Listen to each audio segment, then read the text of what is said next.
You just got rejected. Feels like crap, huh? Well, here's how you deal with it. Hey everybody, I am Taylor from Beard vs. Geek, where I show you it is okay to be a man and a geek at the same time. So, you've just been rejected. Well, congratulations, you have now joined the team of everybody. Now, I have been rejected a lot, primarily by women, but also by board game companies, because I design board games, YouTubers, people on YouTube. A lot of people just rejecting me right now. Pretty much everything. So how do you deal with rejection? Well, it takes time, but there are a few things that can help you immediately right now while you're feeling so crappy. And then other things you can do down the low road to help rejection not hurt so badly. Bing! Talk to somebody about it. Really. Talking about how you feel, how that rejection is tearing at your freaking soul, it does help. Now, you could talk to somebody who you trust. It could be a family member, it could be a best friend, boyfriend, girlfriend, or if you're watching this video, you probably don't have a boyfriend or girlfriend because they probably just rejected you. So, a friend, a relative, or you can do what I sometimes do and talk to people who I barely know and scare them off forever. Number 2.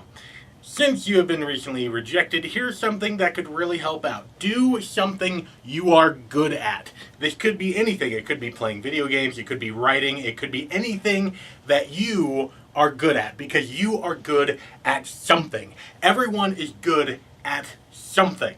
Me, I make YouTube videos, I play board games, I watch Netflix. I'm very good at watching Netflix. Number 3, get back on the horse and try again. Now, rejection is tough, and it sucks, and you feel crappy about yourself, that you're not worth it. Well, after you've done something that you're good at, take that rejection, turn it around, and try again.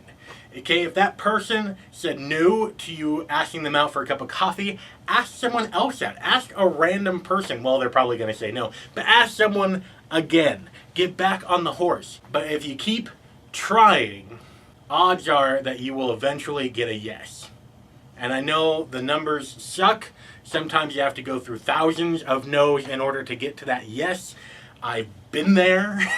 It does suck, but you got to keep trying. The minute that you are stagnant about pushing your limits, which is what you're doing when you got rejected, you were pushing your limits on becoming a better person. As soon as you stop doing that, life becomes a lot less meaningful. Number 4, in the long term and in the short term, view this as a teaching moment. Okay, look at yourself. Why did they say no? Why did they reject me? And don't reflect it on you. Don't reflect it on your personality. Don't reflect it on because I'm fat and I got man boobs and God, I'm stupid. That does not help at all. Okay, what can I do in my realm to improve myself so that next time the person will say yes?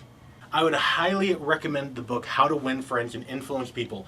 It is a great text, and a lot of what is in there is worrying about your own sphere of influence and not worrying about other spheres of influence. I only have control about my abilities, about what I do, about how I feel. So I constantly try to improve that. You can only control your actions, your feelings. So improve that. Don't worry about what other people think. Okay, that goes like with YouTube.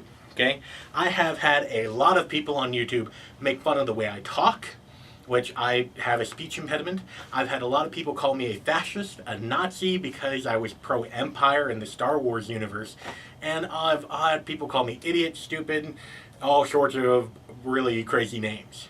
Okay? But ultimately, I don't freaking care. Because I can control what I do, I can control what I think, and what I feel.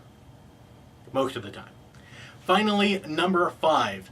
Become desensitized to rejection. Now this takes a lot of time and it takes a lot of effort to do it, but trust me, after you've been rejected a boatloads of times, it'll be like water off duck's back. like it never even happened in the first place. In my own life, I did a 2-year mission for my church at the time. I was rejected constantly. And at the very beginning, it was really frustrating. You know, why aren't these people talking to me? And then by the end of the 2 years, it was like, whatever, it's not for them, moving on. Same thing is true in my dating life. Since I moved to Utah 6 years ago now, I have asked out well over 100 girls. Out of that, half I probably go on a first date with, so automatically 50 rejections right there. And that's like a personal thing. If, you know, they said no to a free meal with me.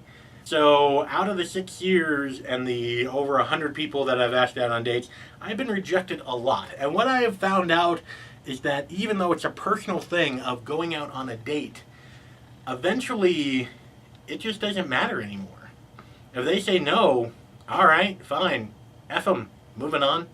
It hurts less and less over time. The more you get rejected, the less pain it feels. And there's been several people that have done studies on this.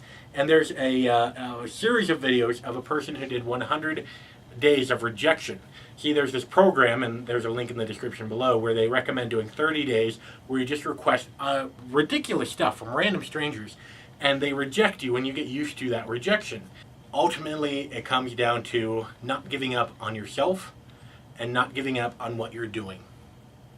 Okay, because you are damn good at something. Do that something, reaffirm that to yourself, and then get back on the horse and push your limits. Keep asking. Keep doing whatever it is that rejected you. Keep applying for that job. Keep asking people out on dates.